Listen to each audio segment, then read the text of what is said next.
Alors, c'est un des plaisirs de Vladimir Poutine dans cette guerre, faire peur au monde, surtout quand il est en difficulté. Cette fois, le maître du Kremlin a profité du week-end pour présenter une arme fatale, l'Avant-Garde, un nouveau missile météorite hypersonique, capable, dit-il, de toucher n'importe quelle cible dans le monde en moins de 30 minutes. Écoutons le chef du Kremlin. Il vole comme une météorite, comme une boule de feu. Ce nouveau missile est invincible. Il est indétectable par les systèmes antimissiles de nos ennemis. Alors, on va essayer d'en savoir plus sur ce super missile. Bonjour Benjamin Cruard. Que sait-on précisément sur cette avant-garde ?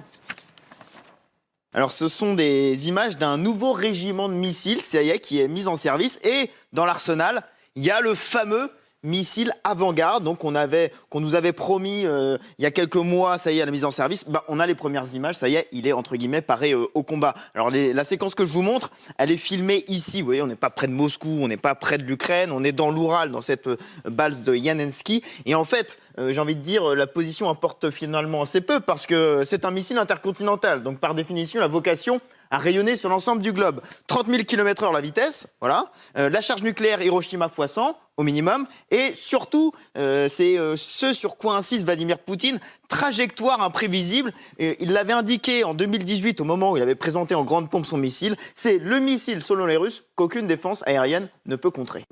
Inarrêtable, Benjamin Cruard, c'est ce qu'on dit de ce missile, et également difficile à suivre. Si vous regardez un missile entre guillemets classique qui partirait de Russie pour aller à tout hasard aux États-Unis, la trajectoire elle serait assez régulière, comme ça elle sortirait de l'atmosphère pour redescendre ensuite. Là, la différence, c'est que ce missile avant-garde, il a une particularité, c'est qu'en fait, il est un peu en deux temps, si vous voulez, ça s'ouvre, et là, vous avez un planeur ensuite qui descend dans les hautes sphères de l'atmosphère, et puis qui zigzague un peu comme ça, qui fait ce qu'on appelle des rebonds. Donc en fait, si vous comparez maintenant à mon autre missile, donc ça monte effectivement de la même manière, ça redescend et ça zigzague, c'est ça qui rend très illisible, si vous voulez, pour la défense aérienne. Message sans doute envoyé aux Occidentaux à l'heure où l'on parle de livraison de missiles pour les Ukrainiens. On comprend beaucoup mieux avec et grâce à Benjamin Cruard. Merci Benjamin. Ouais. Bonjour Marc Chassillan.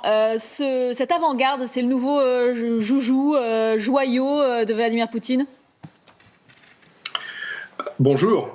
Oui, alors c'est un peu le joyau de tout le monde parce que ce genre d'engin est développé en Chine aussi. Les Chinois développent ce type de missile pour en particulier détruire les porte-avions américains dans le Pacifique. La France a un projet qui s'appelle VMAX. La Corée du Nord a dit qu'elle travaillait aussi sur le sujet. Donc les Indiens, bien sûr aussi, et les Américains. Donc en fait, la problématique aujourd'hui militaire, c'est de savoir trouver un certain nombre de technologies qui permettent une frappe quasi assurée en étant capable de pénétrer les défenses. Donc aujourd'hui, globalement, vous avez trois systèmes classiques. Vous avez le bombardier. Bon, je vais pas expliquer ce qu'est un bombardier. Vous avez le missile balistique, comme l'a fort bien expliqué votre journaliste tout à l'heure. C'est-à-dire c'est une trajectoire en cloche. Ouais. Le missile passe dans l'espace et donc sa trajectoire étant relativement prévisible, on peut prévoir des systèmes de défense relativement efficaces. Quoique, ça va quand même très vite. Et puis vous avez le missile de croisière. Le missile de croisière, c'est quoi ? C'est un petit avion. L'ancêtre des missiles de croisière, c'est le V1 allemand. Voilà. Donc ça se promène à vitesse subsonique. Par contre, c'est assez manœuvrable et ça peut pénétrer les défenses. Bon, tous ces systèmes ont des avantages et des inconvénients. Les nouveaux systèmes hypervéloces dont on parle sont censés finalement prendre le meilleur de ces trois systèmes classiques, les combiner pour essayer de déjouer les défenses grâce en fait à une vitesse de pénétration vers la cible extrêmement élevée et comme on l'a dit tout à l'heure, des capacités de manœuvre brusques, de sorte que là, il y a une certaine imprévisibilité de la trajectoire. Donc c'est la combinaison de l'imprévisibilité de la trajectoire et de la grande vitesse qui permet de déjouer les défenses et de frapper les cibles. Marc Chassillan, soyons honnêtes avec celles et ceux qui nous regardent. On est bien d'accord, ce type d'arme, ça sort jamais des silos. Parce que si l'un le fait, c'est la fin du monde. Alors, l'avantage des systèmes hypervéloces, c'est que vous pouvez les charger aussi bien avec une tête nucléaire qu'avec une tête classique. Je parlais tout à l'heure des missiles chinois qu'on appelle les DF-17 ou DF-21. Ils n'ont pas de charge nucléaire. Ils ont des charges tout à fait classiques.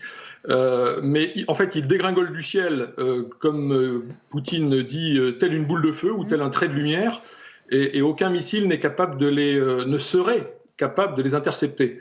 Donc, si ça sort du silo, en fait, personne ne sait s'il a une charge nucléaire ou une charge classique. En fait, c'est là toute la difficulté qui est d'interpréter l'action et le tir du missile. Et effectivement, si vous repérez avec vos satellites de surveillance le tir d'un missile qui sort un silo, il y a quand même de grandes chances qu'il ait une tête nucléaire. Mais il peut ne pas en avoir, d'où la confusion de situations qui peut en résulter. Marc Chastillon, ça n'a jamais été utilisé, soyons clairs. C'est fait pour qu'on en parle, là, actuellement? C'est ce que cherche Vladimir Poutine, selon vous? Alors, au début de la guerre en Ukraine, les Russes auraient utilisé un autre missile hypervéloce, parce que missile hypervéloce, il y a toute une famille. Hein.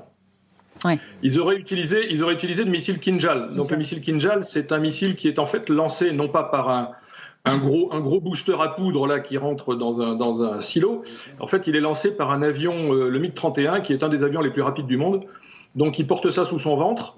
Il lui donne déjà une certaine vitesse initiale et il lance le missile. Et il y a un ou deux missiles Kinjal qui ont touché des cibles en Ukraine, un dépôt de munitions, je crois.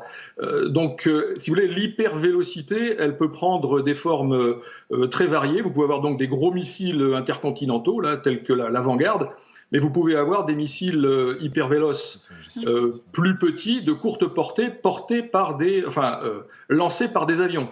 Le futur missile français de la force de dissuasion nucléaire, celui qui sera dans quelques années tiré par les Rafales et qui prend la successeur du missile ASMP, sera un missile hypervéloce.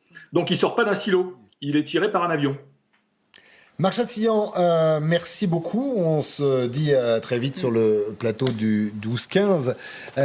Général, alors on va parler à l'homme de terrain. Quand vous voyez ce genre de